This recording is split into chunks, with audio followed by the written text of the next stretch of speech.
Miss, bawal pumasok ang walang membership. May membership ang asawa ko. Kakapasok lang niya. Tawagan mo siya para bumaba at sunduin ka. Sumama siya sa ibang babae. Nandito ko para mahuli siya. Pentilutan kong pumasok. Pasensya na, wala kang membership. Hindi ka pwede pumasok. Maghihintay na lang ako dito. Hindi ako makapaniwala na kayang manatili doon magpakailanman. Narinig ko na mga miyembro dito ay may mga taong may katayuan. Hindi ko alam, Miss Yun. Anong negosyo ng pamilya mo? Isa lang akong miyembro. Kung gusto mo, Mr. Faye, pwede rin kitang tulong para makakuha ng membership. Ang ama ko ay isang negosyante sa ibang bansa at may maraming resources sa bansa. Kung gusto mo lang, pwede rin kitang tulong makamit ang mataas mong posisyon. Salamat sa kabutihang loob mo, Miss Yun. Sa ngayon, gusto ko na mag-ipon ng kabutihan para sa asawa at anak ko. Tungkol sa iba pang bagay, hindi ko masyadong iniisip. Matalino ka, Mr. Faye. Sigurado ako naintindihan mo ang ibig kong sabihin. Walang problema. Uminom na lang tayo. Cheers. Baka si Yun Song ay gusto talaga ako. O baka may iba siyang layunin. Yung mga matang katulad kay Song Yun Sen. Talaga bang coincidence lang ito? Miss Yun, hintayin mo muna ako. Magbabayad lang ako. Hindi na. Makaibigan ng ama ko at may-ari ng restaurant na to. Sige, kung ganon, sa pagkakataong ito, para nag-aalay ko ng bulaklak sa templo gamit ang bulaklak ng iba. Hindi masabi mo na wala kang membership dito. Bakit kaya nandito kasama mo ba ito? Mr. Faye, hindi ba ito yung pinsan mong namatayan ng asawa? Bakit siya nandito? Sinang sinasabi mong namatay ng asawa? Magkagatigin ko talaga sa akin. Miss Yun, pasensya na talaga. Pagkatapos mamatay ang asawa ng pinsan ko, medyo nagkaroon siya ng problema. Palagi niya akong inaalala bilang asawa niya. Iuuwi ko muna siya. Babalik ako para humingi ng pasensya sa'yo. Wala akong sakit. Huwag ka na lang magsalita. Bitawan mo ko. Ikaw. Hindi ka pa kontento sa gulo? Iba si Yonsong kaysa sa ibang babae. Huwag ka manggulo ng walang dahilan. Pinagpalit mo ko dahil sa kanya? Ano bang naiba sa kanya? Hindi ba't isang mistress na siya nag-aaga ng asawa ng iba? Mistress. Yaoli, binabalaan kita. Hindi pa ikaw ang Mrs. C. Hindi ka rin ba umakyat bilang mistress? At may mukha ka pang sabihang mistress ang iba? Ikaw! Nanganak ako dahil sa'yo! Kaya mo pwedeng gawin ito sa akin! Anak, sasabihin ko sa'yo, maraming babae sa labas na gusto magkaanak para sa akin!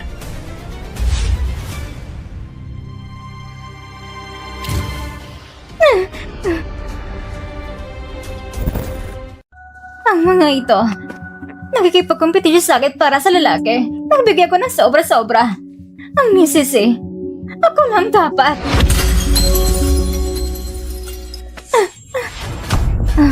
Sino ka? Anong gusto mo? Ako to, Miss Yao. Ako si Mapping. Hindi ba sinabi ko sinaw kang pumunta dito? Wala akong magawa. Kamakailan, may nag-iimbestiga sa akin. Sigurado na tugas ang nangyari noon. Mag-isip ka ng solusyon agad.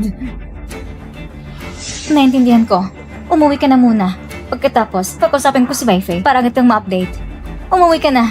Hindi kita hanapin. Huwag kang lumabas. Sige, ayusin niyo to agad. Sakto ang pangyari na ito. Gusto kong malaman ni Baifei. Ako lang makatulong sa kanya na lutasin ang problema. Sigurado kung taga-Song ang may gawa nito. Bakit siya nandito? Hindi ba dapat pinalabas na siya sa bansa? Pero si Mapping ay naobserbahan na. Kaya ngayon, kung lumabas siya, medyo mapanganib pa rin. Pero may isa kong paraan para tuloy malutas ang problemang ito. Anong plano mo? Pero kailangan mo munang sumang-ayon. Pagkatapos magtagumpay, paintulutan mo kung bumalik sa trabaho sa kumpanya.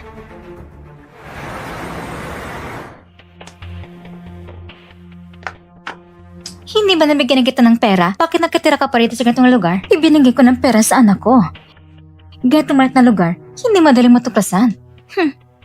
Si Mapping, talagang iniingatan ng anak bilang kayamanan. Ngayon nandito ka. May naisip na ba kayo ng paraan? Ang paraan ay, ikaw ang papakilala sa sarili at ako ng buong bagay na ito. Ano? Gusto mo talagang patayin ako? Ano? Gusto mo talagang patayin ako? Patagon ko bang kasalan para sa inyo? Hindi pwede yan! Hindi pwede yan! Mapping, hindi mo ba tinitingnan ng anak mo sa kanyang edukasyon at itsura? Kung hindi namin siya tinutulungan sa trabaho, makakalabas siya agad ng asawa at magkaroon ng anak. Sinasabi ko sa'yo, kung biglang may mangyari sa anak mo, magkakayabang kay asawa at anak tulad mo na nagtago sa lugar na ito, nabubuhay ng may takot. At saka, ang apoy na ito, ikaw mismo nagpasimula. Hindi ka na makaligtas sa parusang kamatayan. At saka, meron ka pa napakaraming utang. Ang mga ito ay magiging pabigat lang sa anak mo.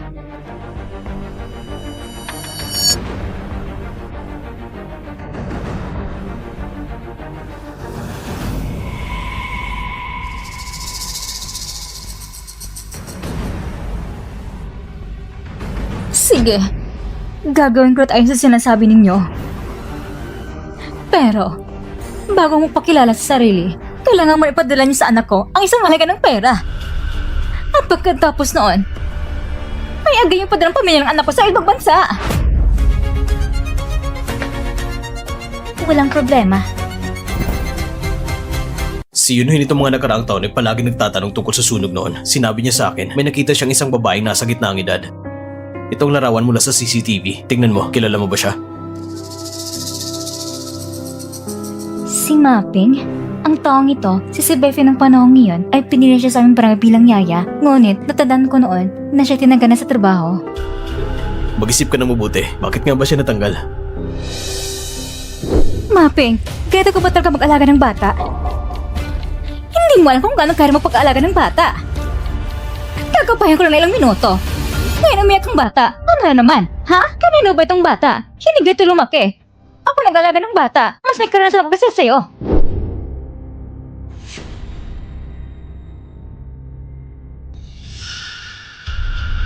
Paano ko malam kung sino naglagay? Baka ikaw nalagay yan. Bye, Faye. Nang hindi ko pinakinggan si Faye, tira siyang itinanggal si Mapping. Sibling dahil sa insidente ngayon ay nag-alala siya sa akin. Ngunit ang bagay na ito, kung makilalaman ba si Faye, hindi ba ako sigurado?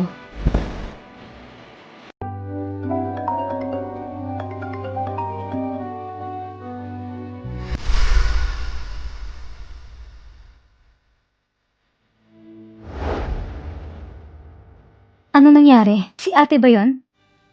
Sabi ni Yunhoy, umamin na si Mapping. Halos kapareha ng sinabi mo. Dahil sa galit na tinanggal mo siya, kaya niya nagawa yun. Wala na daw kinilaman ng iba. Siya talaga. Dahil ang tinanggal ko siya, isa rin siyang ina. Paano niya na nagawa na pati si Tao ay hindi niya pinatawad? May malinaw na direksyon ng kaso. Kailangan mo mong pagkatatag. Bibigyan tayo ng hustisya ng batas. Talaga ba? Ang walang kinalaman si Faye? Pupunta ko sa kanya. Ito na kumpanya ng Zentao. Sa susunod, alamin natin ang kanyang totoong opinyon. Hindi kayo pwedeng pumasok. Hindi mo natatanggap si Mr. C ng bisita. Kami mga reporter ng Chinese media. Please, papasokin niyo kami. Anong gulong ito? Hindi ko pinapansin kung taga saan ka. Kung hindi pwede pumasok, hindi pwede. Hindi ba itong pinsan niyang babae? Bakit hindi siya nagpapagaling sa bahay? At ngayon ay nagtatrabaho sa kumpanya? Kulang ba sa to ang kumpanya ni Mr. C? Anong sinasabi mo? Tumahimik ka! Ayaw mo paliwalag ni Mr. C? Ito ba may kinilang sa malaking sunog? May kinalaman ba ito? O gusto mo lang protektahan si Mapping? Mr. C! O gusto mo lang protektahan si Mapping? Mr. C! Miss Yun! Hindi sa ayaw ko sumagot, kundi hinihintay ko lang yung interview. Dahil sa Wame, ito ang pinakamalaking media sa ating lungsod. At dito ako magpapahayag sa aking totoong saloobin. Una, gusto kong pasalamatan si Mr. C sa tiwala niya. Pangalawa, gusto kong itanong anong opinion ninyo tungkol sa kasong pagtatangka ng sunog ni Mapping. Narinig ko, taga parang lugar kayo. Pipilit mo ba siyang pakitungan ng maayos? Nang malaman kong umamin na si Mapping, nang unang sandali, agad akong tumawag sa mga biyanan ko mag-asawa. Umiiyak silang nakikiusap sa akin na ipagiganti ko si Xiao Zhen at ang parusaan ang gumawa ng kasamaan para matahimik ang kaluluwa ng asawa at anak ko sa langit. Ang parusaang kamatayan ay nararapat lang sa kanya! Hindi ko siya kailanman patatawarin. Ang tanging nais ko lang ay ang pumatay sa aking mag-ina, magbayad gamit ang sariling buhay! Hindi ko rin mapapatawad ang sarili ko. Ako pumili ng maling yaya. Ako ang dahilan. Ako mismo nakapinsala sa kanila. Mahal ko.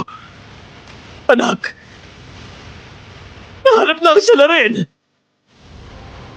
Narinig niyo ba ito sa langit? Isang magandang balita. Talaga bang wala siyang alam? Mr. C, tingnan mo. Ang video ng interview ay sumikat sa internet. Lahat ay nakikiramay at naawa sa inyo. Modela kayo na mag-asawa sa buong bansa. Ihanda ang sasakyan. Pupunta tayo sa pamilyang Song. Aba.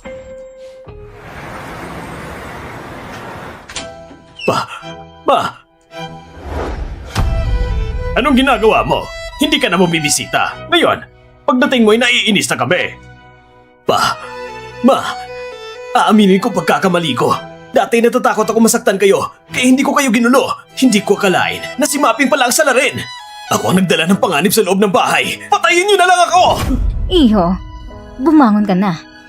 Ito, hindi mo kasalanan. Basta ang sala rin ay maparusanan na nararapat. Iyon na lang mahalaga. Ano pa bang silbi ng pagtatalo kung sino ang tama o mali? Wala naman. Si Yunzen at Tao Tao ay hindi na maibabalik.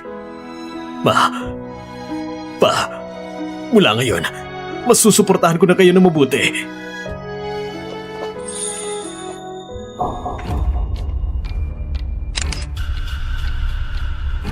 Mr. C, ayos na! Pagkatapos mailagay ang iyong larawan, ang mga netizens hindi lang naiinis kay Mapping, kundi nakikiramay at nagbibigay ng suporta sa inyo. At marami rin mga kasosyo ang natutuwa, tumawag at kusang pumupunta para magipagtulungan. Handa sila sa pinakamataas na presyo sa merkado para bumili ng ating mga damit. Ang telepono ng sales department ay sumasabog sa tawag. Magaling. Ipagbigay alam sa operations department at maglungsad ng panibagong kumpanya. Opo.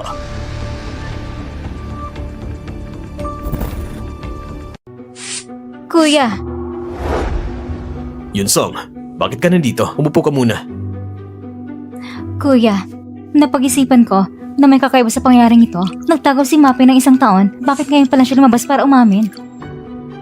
Marahil dahil si Yunhoy patuloy nagsisiyasat sa kaso doon. Natakot siya dahil may konsensya siya. Kuya, alamin mo lang tungkol sa pamilya niya. Sige, Uuwi muna ako. Kapag may balita, paalam mo agad sa akin. Teka. May isang bagay ko na gustong sabihin sa'yo. Simula nang harapin ni si Baifeng ang mga magulang natin, palagi silang ginagambala ng mga reporter na ospital na si Mama dahil sa galit. Malina na palabas lang ng ginagawa ni si Beifei. Pinagsamantala niyang mga magulang natin. Hindi pwede. Pupunta ko parating na si Mama at Papa.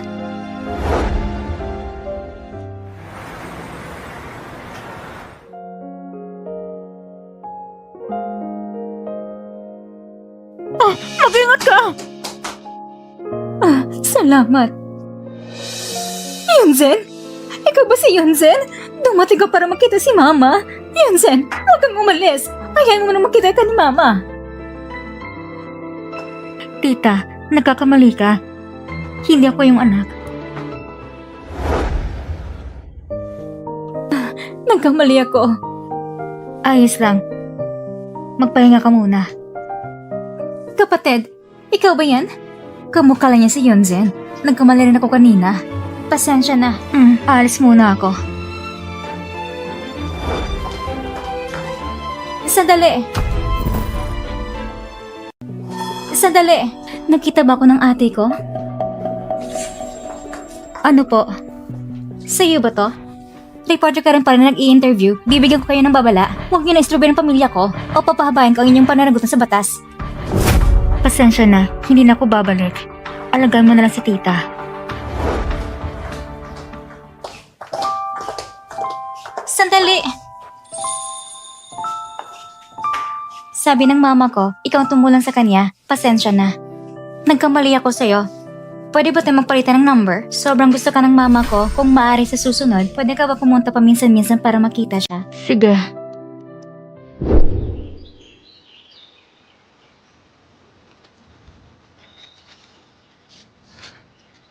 Tao. Yung pumatay sa'yo, ipapapatupad na ng paros ng kamatayan. Kahit mamatay siya, ano na ba? Hindi ka na makakabalik. Ang sakit ang puso ni Mama. Baka kasi, hindi ko na dapat siya tinanggal. Kung hindi ko siya tinanggal, hindi ka sana namatay. Hindi sana mangyayari lahat ng ito. Ako nagkasala sa iyo, anak. Tao. Ako nagkasala sa iyo. Yunzen, hindi tunay na salarin si Mapping. Natuklasan ko ang bagong ebidensya. Sinuri ko. Yung nag-remit kamakailan, nagkaroon siya ng kontak kay Yaoli. Hindi ito maaaring aksidente lang. Kung ganito, hindi ko talaga napagbintangan ng mali si Beifei. Kung hindi lang sa kanya na nag-connect sa kanila, hindi makikilala ni Yolo si Mapping kahit sino sa kanilang dalawang utak. Parehas lang pumatay kay Tao Tao. Hindi ko pala lampasin kahit isa sa kanila.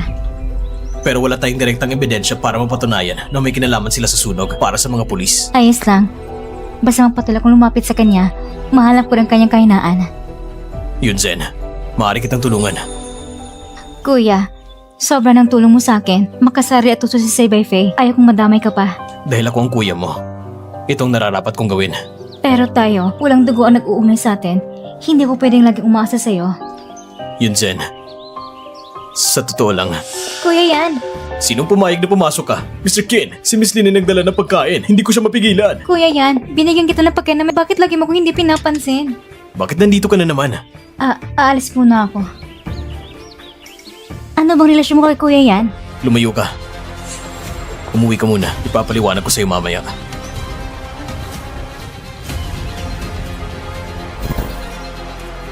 Bye, Faye. Salamat sa pinaghirapan mo. Uminom ka ng kape. Magpahinga ka muna. Tamang-tamang dating mo. Gamitin mo ang Weibo ko. Mag-post ka ng anunsyo at sabihin mo na nahuli na at napanagot na ang salarin. At gusto ko sa libingan, magdaos ng isang pamamaalam. Kung nais ng mga fans, sana magdala sila ng isang puting bulaklak para ibigay sa kanila. Isang taon na nakalipas, bakit ka pa gagastos para sa memorial? Hindi ka pa ba nakakamove on doon sa mag-ina? Akala mo ba talaga para lalahanin ko sila? Ang totoo, para patuloy na tumaas ang atensyon ng kasong ito. Para kumita pa tayo ng mas malaki. Ganon pala. Talagang matalino ka. Nahuli na ang salarin. Nakita niyo ba to? Nakikita niyo ba to? Ang araw na ito, matagal ko nang hinihintay. Sen yun, Tao-Tao. Bakit niyo ko iniwang mag-isa sa mundong ito? Laban lang! Mamuhay ka ng mabuti! Ang masamang yaya na parusahan na. Dapat lang sa impyerno siya mapunta. Kulang pang death penalty sa kanya. Mr. C, laban lang. Manguhay ka ng mabuti para sa kanila. Maraming salamat sa pagpunta niyo ngayon. Ang nais ko, naipin niyo sa itaas ang lahat ng social accounts ko. Una, para sabay nating alalahanin ang aking mag-ina. Pangalawa, para maudyakan ko, para tulungan ang mga biktima na tulad ng aking asawa at anak. Pwede ba? Oo! Pwede! Bilang pasasalamat sa lipunan, napagpasyahan ko na sa pangalan ng aking asawa at anak, magbibigay ko ng pondo para magpatayo ng paaralan. Sana lahat, susuportahan niyo ako! Suporta kami! Suporta kami! Suporta kami! Suporta kami! Sana lahat, susuportahan niyo ako! Suporta kami! Suporta kami! Suporta kami! Ang basta na si Sibay Faye. Pumunta ba siya para gulo si Tao-Tao? Ginamit niyang pangalan ni Tao-Tao para lalangin ang lahat. Ang sama ng loob niya. Kung ganun, huwag mo na yung pansinin. Nakakasakit lang yan sa'yo. Tungkol naman kay Shibay Faye, hayaan mo muna siya magyabang. Pag nakuha na natin ng matibay na ebidensya, doon na siya mapapahamak. Tama. Gagawin ko na para pagsisihan niya. Masyadong magulong emosyon mo ngayon. Hindi ka pa dapat humarap kay Shibay Faye. Kapag may napansin siya, delikado ka. Pero kailangan may gawin ako. Kung hindi ko maharap si Tao-Tao. Sige, ano man na mangyari, nandito lang ako sa tabi mo. Sabay nating ilantad lahat ng kasalanan ni Shibay Faye. Bye, Faye. Matalino ka talaga. Ngayon, may dahilan na para sa donasyon, ang perang galing sa mga tao, otomatikong mapupunta sa bulsa natin. Pero, ang lokasyon ng paaralan, medyo kakaiba. May espesyal na ibig sabihin ba ito? Yun ang hindi mo naiintindihan. Pinatingnan ko na ito sa isang eksperto. Basta may tayo ang lahat ng mga paralang ito, doon lang talaga ako makakampante.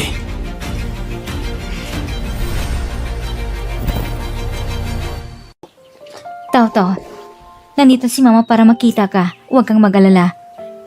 Kahit isiguro ko pang buhay kong ito, hindi ko nahayang sa samang taong yun na gamitin ka pa. Kung tutusin, nandito naman ako. Hindi mo kailangan mahirapan ng ganito. Kuya, bakit ka nandito? Pumunta ako sa bahay niyo at wala ka doon. Kaya iniisip kong siguradong nandito ka. Bakit isinusot mo pa yan sa akin? Hindi naman. Isuot mo na lang. Dati, ganito naman palagi, hindi ba? Noon kasi, umuulan. Palagi kasi akong makakalimutin. At ikaw naman, laging walang payong. Kaya, ginagamit ko palagi ang damit ng pangtakip. Sana makabalik tayo sa dati. Pero kuya, isang taon na lumipas. Ang dami mo na naitulong sa akin. Pero ako, wala man lang akong maibalik. Sino nagsabing wala kang nagawa para sa akin? Kung hindi mo lang ako iniligtas noon, baka matagal na akong patay. Sino siya? Siya si Kuya Kim yan. Ito pala siya. Pagkalugi ng papa niya, nagpakamatay ang mama niya. Wala na rin siyang matutuluyan. Hindi ko inakalang pupunta siya sa bahay natin. Hayaan na lang natin tumira si Kuya Kim yan dito sa atin. Gusto ko si Kuya Kim yan. Kung wala tayong pahintulot ng pamilya niya, hindi natin pwedeng ampunin siya. Gawin na lang natin ang foster care. Yay! Kuya Kenyan, pwede ka na tumira sa bahay namin. Kaya mula noon, napagpasya ko na sa puso ko na poprotektahan kita habang buhay. Oo nga pala, kuya. Kapag pumupunta ko para hanapin ka, palagi kong nasasalubong yung si Miss Lynn. Ano bang relasyon ninyo? Huwag ka magkamali sa aming dalawa. Ako at siya, nakakilala kami sa racetrack. Kaibigan ko ang kuya niya, may ilang negosyo rin kami. Nang makita niyang natalo ko ang kuya niya sa karera, kumapit na siya sa akin. Pero kuya, medyo may edad ka na rin. Dapat maghanap ko na ng girlfriend. Hindi ako nagmamadali, pagkatapos mo na lang makaganti. Kaya ka ba pumunta ngayon para pag-usapan kung paano labanan sina Sibay, Faye at Yaoli? Kung gusto mong gumanti sa kanila, pwede mong simulan sa pagwasak ng relasyon nila. Ganun din ang iniisip ko. Hintayin natin mag-away sila hanggang para sila mapuruhan. Tapos isa-isayin ko silang pabagsakin. Miss Yun, matagal-tagal na rin simula nung huli kang pumunta. Hindi ba dahil sumikat bigla si Mr. C at tumas ng usang stock price ng kumpanya kaya ka nang galing parang bumate? Oo nga, dahil na rin sa tulong mo, Miss Yun. Ang lagay ni Miss Yao ay parang stable na. Oo nga, salamat sa pag-alala, Miss Yun. Noon, medyo nagkasakit ako. Talagang nakakahiya. Walang problema. Siyempre, hindi naman ako makikipag-away sa isang pasyente. Mr. C, ang pagpunta ko ngayon ay dahil gusto ko ipagkilala sa iyo ang isang magandang negosyo. Hindi ko alam kung narinig mo bang pangalan Fan Ping. Yung tao na tinatawag na haligi ng industriya ng fashion, si Fang Ping. Tama, siya nga. Ngayon naghahanap siya sa loob ng bansa ng partner na tatag ng damit. Siyang nangunguna sa high foreign trade brands. Kung makuha mo kontrata niya, ang brand mo, sigurado makakalabas agad sa international market. Miss Yun, ibig sabihin nito tutulungan mo ko makonekta sa kanya? Siyempre, walang problema yon. Pero hindi naman ako nasa industriya na yan. Kailangan mo pa rin pag-isipan ng mabuti. Siyempre naman. Ang kailangan ko lang ay ang tulong ni Miss Yun. Kapag naging maayos ang lahat, magbibigay ko ng malaking pasasalamat. Kung ganoon, mauna na ako. Mag-ingat ka. Bye, Faye. Ako nang bala sa trabahong ito. Gagawin ko ito ng maayos. Si Yunsan na babaeng yun, hindi ba isa lang siyang magandang mukha na may konting connection? Ipapakita ko kay Bye, Faye kung sino ba talagang pinakamalaga sa kanya. Sige. Ang kontratang ito, ipagkakatiwala ko sa'yo. Pero wag na wag mong sisirain ito. Relax, kaya ko to. Sigurado mong kukuha ang kasunduan.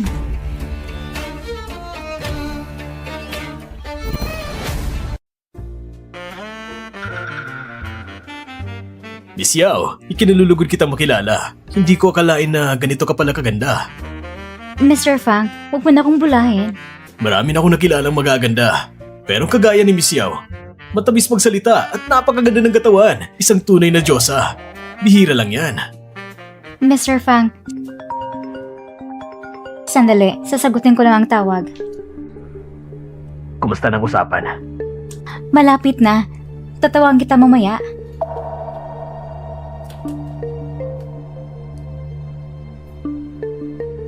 Chinecheck ka ba? Ng boss mo o asawa mo? Siyempre, boss ko. Mr. Fang, sa mga papuri mo, nakalimutan ko to ang totoong pakay ko. Ngayon, pag-usapan natin ang kontrata. Bakit hindi mamayang gabi na lang? Pag-usapan natin na mas detalyado.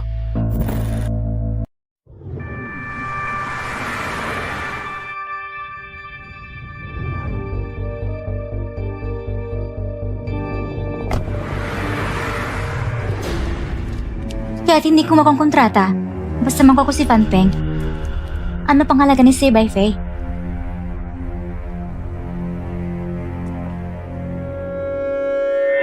Kakagat ng isda.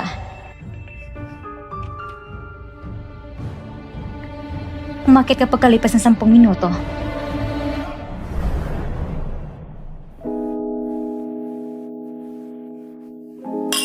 Miss Yao, ang ganda mo talaga. So, hindi mo ba gustong gumawa na isa pang bagay?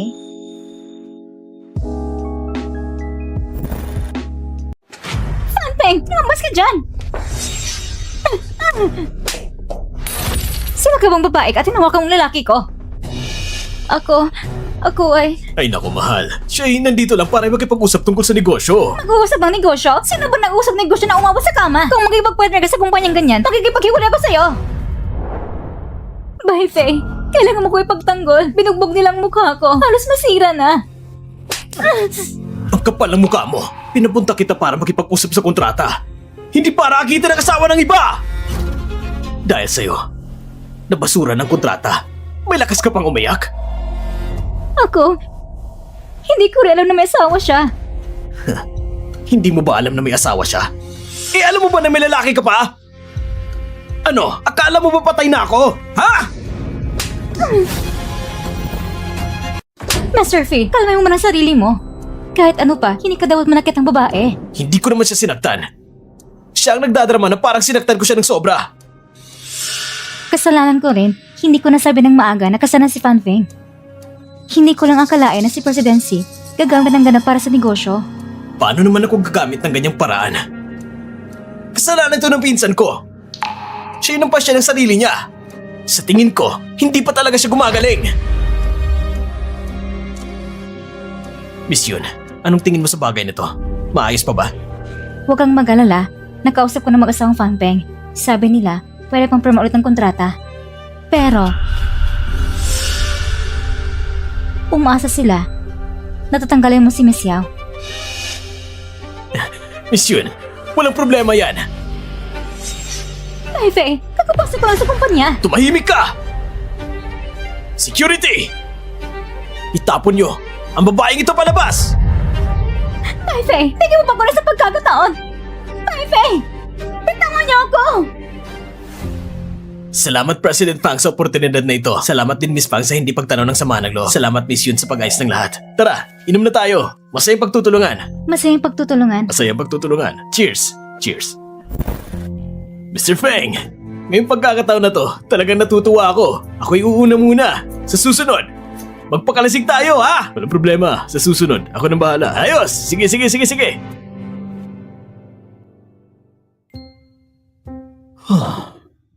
Itong pag-aarte na to, mas nakakapagod pa kaysa sa negosyo. Kung hindi lang para sa mabuting kaibigan ko si Kinyan, hindi ko titignan ng babaeng yon. Miss Yun, sabihin mo sa pamilyang Kin na sa susunod na makipag-collab kami, dapat naman ibigyan niya ako ng 10%. Tinutulungan ako ni Mr. Fang. Bakit ko naman hingan siya ng kapalit? Ay oo, pinagtanggol mo pa siya ha. Kayo ba ay magkasintahan? Ikaw bang magbibigay ng kapalit? O siya? Anong magkasintahan? Lasing ka na yata, Mr. Fang. Halika, uminom pa tayo. Bigyan mo pa ako na sa pagkakataon. Alam ko na pagkakamali ko. Lumayo ka! Kung hindi lang dahil kay Yunsong, halos napalpak mo na ang kontrata! May mukha ka pang humingi ng pagkakataon? Ikaw na babae ka, isa kang salot. Kung hindi mo na nabigyan ng apo ang pamilya si, matagal na kita pinalayas. Bye, Faye.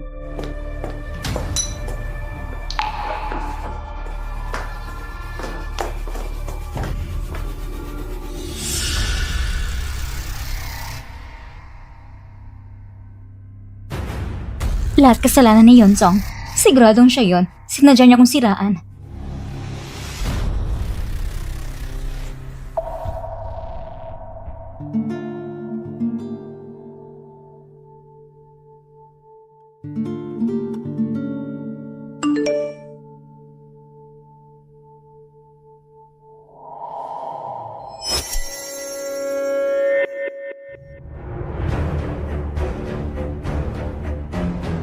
Tao.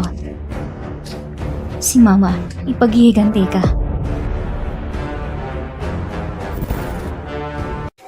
Malanday kang babae ka? May gana ka pang pumunta dito? Pinsan ni Mr. Faye, bakit hindi ka nagpapapahinga sa bahay? Sinong pinsan ko? Tigil lang po sa mga kalokohan mo. Sinasabi ko sa'yo. Ako si Bai Faye, may anak na kami. Kaya, ako lang pwedeng maging Mrs. C. Ikaw at siya, naglalaro lang kayo. Mrs. C? Pero hindi ba patay na si Mrs. C? Ang ibig mong sabihin, si Song Yun-zen, yung maagang namatay? Hindi siya karapat-dapat, ako lang pwedeng pumalit sa kanya. Si Mr. C, umaasa siya sa pagmamahal niya sa iyong mga asawa. Parang karas hanggang ngayon, sinasabi mo sa akin ng mga ito, hindi ka ba natatakot at sisihin ka? Dahil ngayong araw, wala naman talaga kung bakit napaalisin ka. Magmanday kayo, tuloyin siya! Bitawan niyo ako!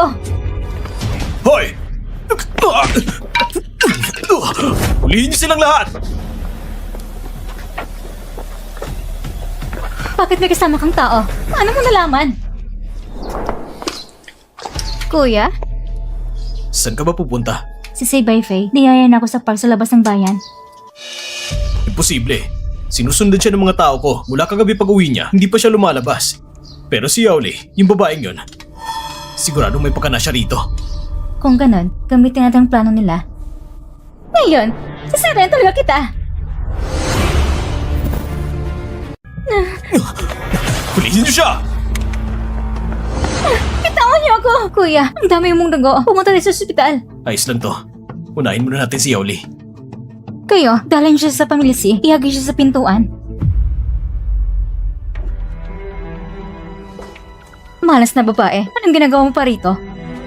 Huwag kang pumasok, ginagawa pa ng doktor ang sugat niya. Bitawan mo ako, walang magandang nangyari kay Kenyan o ikaw ang kasama, anong karapatan mong pigilan ako? Ayaw mo? Sige, kung ganun, tuturuan kita ng leksyon. Huwag kang munang gumalaw, ayaw mo na bang gamitin ang kamay na yan? Kakagamot lang yan. Ayos lang ako. Humingi ka ng tawad kay Yunsong. Ayoko, para sa'yo, kaya ko pumunta dito. Kenyan, wala kang puso.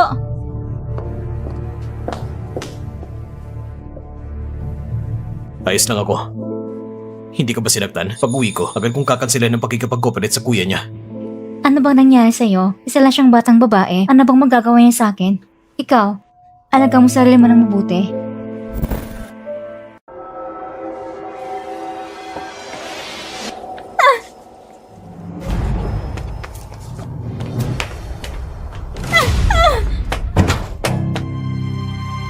Hoy, Faye. Si Yunsong, gusto niya kong patayin. Ipaghiganti mo ako. Akala mo ba, hindi ko kilala ang ugali mo? Paano ba siya ininis? May sinabi ka bang hindi mo dapat sabihin? Ako, Hello, Yunsong. Master C, malang bagay at gustong pag-usapan. Mamaya sa cafe, sa baba ng building ng kumpanya mo.